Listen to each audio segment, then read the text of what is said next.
Theorem covered Bernoulli and binomial distribution with an example.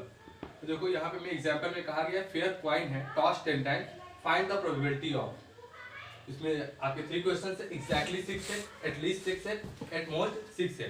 तो सबसे पहले हमें कंसीडर करना पड़ेगा कि बर्नौली थ्योरम होती क्या है और उसका बायनोमियल डिस्ट्रीब्यूशन क्या होगा। ठीक है, तो बर्नौली थ्योरम और बायनोमियल डिस्ट्रीब्यूशन होने के लिए सबसे इंपॉर्टेंट कंडीशन है कि आपकी जो इवेंट्स हो रही है वो फिक्स टाइम हो रही हो।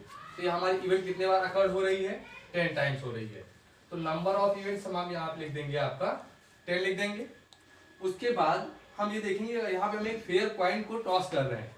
तो अगर हम एक फेयर कॉइन को टॉस करते हैं तो कॉइन है आपका, कॉइन से टॉस करेंगे या तो हमें हेड मिल जाएगा या तो हमें इसमें से टेल मिल जाएगा।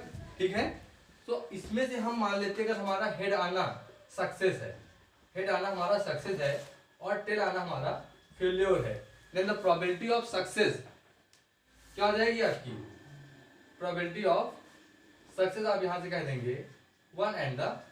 क्यों? क्योंकि हेड एक है और टेल एक है। तो टोटल पॉसिबल आउटकम्स कितने हमारे, हेड है और टेल है। हमारे फेवर में क्या है, हेड है। तो प्रोबेबिलिटी ऑफ सक्सेस क्या हो जाना है आपका 1:2।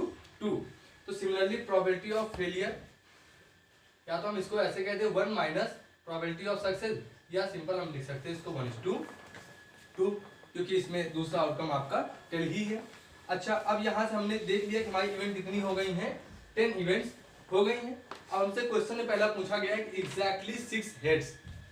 ठीक है, हमारा पहला क्वेश्चन है इसमें कि एग्जैक्ट 6 हेड। देखो हमने एक्सपेरिमेंट 10 टाइम्स किया हुआ है, तो 10 टाइम्स एक्सपेरिमेंट करेंगे तो इसके चांसेस हैं कि आउट ऑफ 10 टाइम्स 10 के 10 हेड ही आ जाए, या ऐसा हो सकता है कि 9 टाइम्स हेड आ जाए, 8 टाइम्स भी हो सकता है, और हो सकता है 0 टाइम्स, एक भी बार हेड ना आए। लेकिन हमको इस बात की प्रोबेबिलिटी निकालनी है कि हमारा एग्जैक्टली 6 हेड ही आए। तो हमने एक्सपेरिमेंट कितने टाइम्स किया है, 10 टाइम्स। तो इसको हम लिख देंगे 10 कि एग्जैक्टली हमें कितने चाहिए, एग्जैक्टली 6 हेड चाहिए। तो 10C6 कह देंगे। प्रोबेबिलिटी ऑफ सक्सेस, तो ये हमारा हेड आना क्या है, सक्सेस है। तो प्रोबेबिलिटी ऑफ सक्सेस हमारा कितना है 1.5, और हमें सक्सेस कितनी बार मिलनी चाहिए, एग्जैक्टली 6 टाइम, 1.5 पावर 6। एंड हमें तो फेल्योर कितने टाइम्स होगा, तो अगर हमारी 10 एक्सपेरिमेंट्स में 6 टाइम्स सक्सेस हो रही है तो फेल्योर होने का चांस हमारा है 4 times.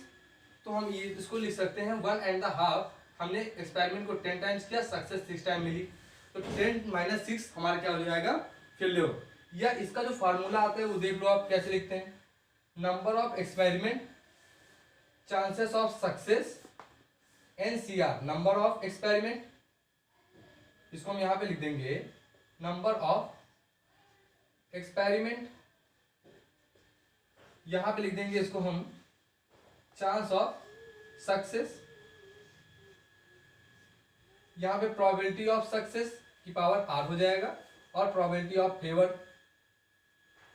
Probability of failure PF, इसकी जो आपकी पावर हो जाएगी वो जाएगी आपकी N-R। तो देखो हमने 10 टाइम एक्सपेरिमेंट किया, हमें सक्सेस 6 टाइम चाहिए, probability of success 1.5 and probability of failure भी 1.5 है इस क्वेश्चन में। ठीक है, तो यहां से हमें आंसर क्या मिल जाएगा, हम इसको कह देंगे 10C6, 1.5 यहाँ पे भी है और यहाँ पे आपका आएगा 1.5 दी पावर 4। तो ये हो जाएगा आपका 1.5 पावर 4। इसको एक्सेप्ट कर लेंगे तो लिख देंगे 10C6 1.5 दी पावर 10।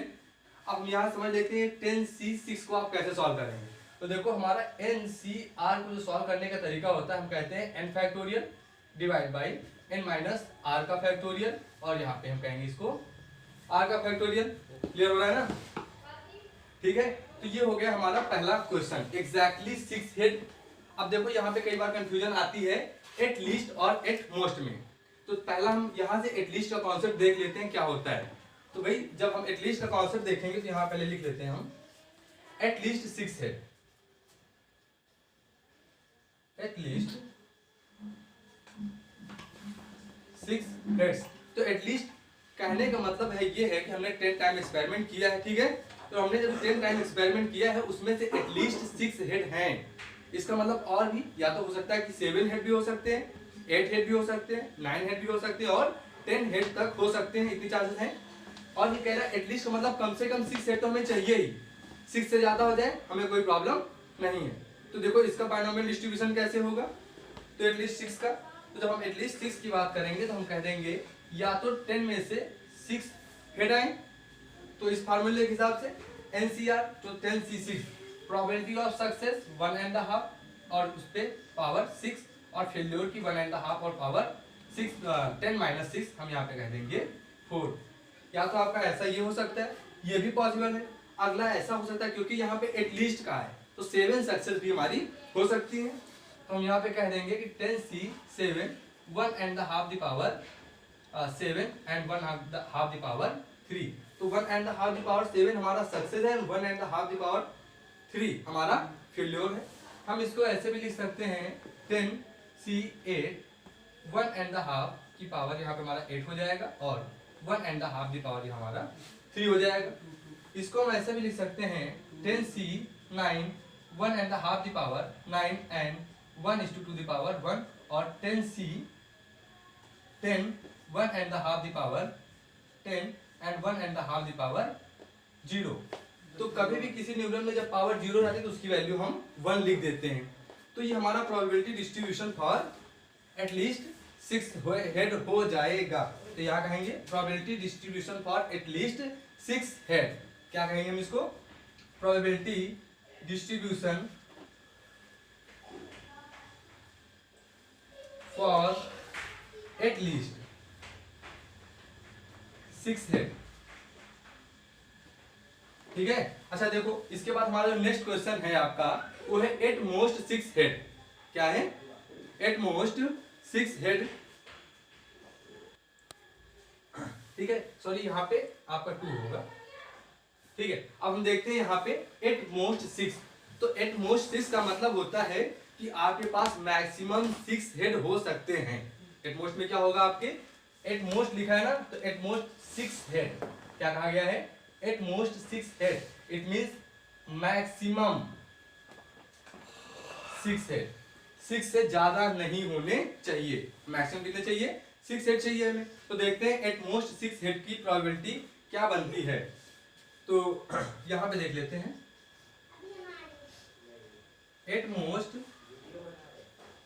6 हेड्स क्या है, एट मोस्ट 6 हेड है।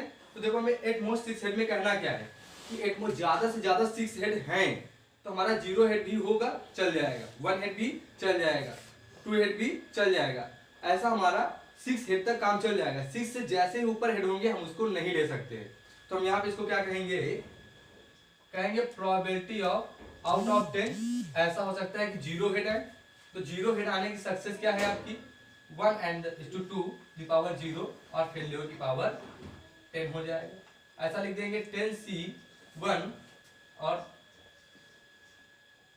पावर 1 एंड फेल्योर की पावर 2। ऐसा भी हो सकता है कि 10C2 लिख सकते हैं और 1 पावर हाफ और यहाँ पे पावर 2 और यहाँ पे पावर आपकी 8। वेट अ मिनट, यहाँ पे आपका पावर 9 होगा। ये इसको आप लिख सकते हैं 10C3 1.5, इसकी पावर हो जाएगा आपका यहाँ पे 3 और यहाँ पे 1.5 की पावर हो जाएगा 7। आप इसको लिखेंगे 10C3 1.5 की पावर 4 एंड 1.5 की पावर यहाँ पे हो जाएगा आपका 6। सिमिलरली लास्ट वाला आपका क्या होगा, या इसको हम यहाँ से बीच का थोड़ा सा हटा देते हैं,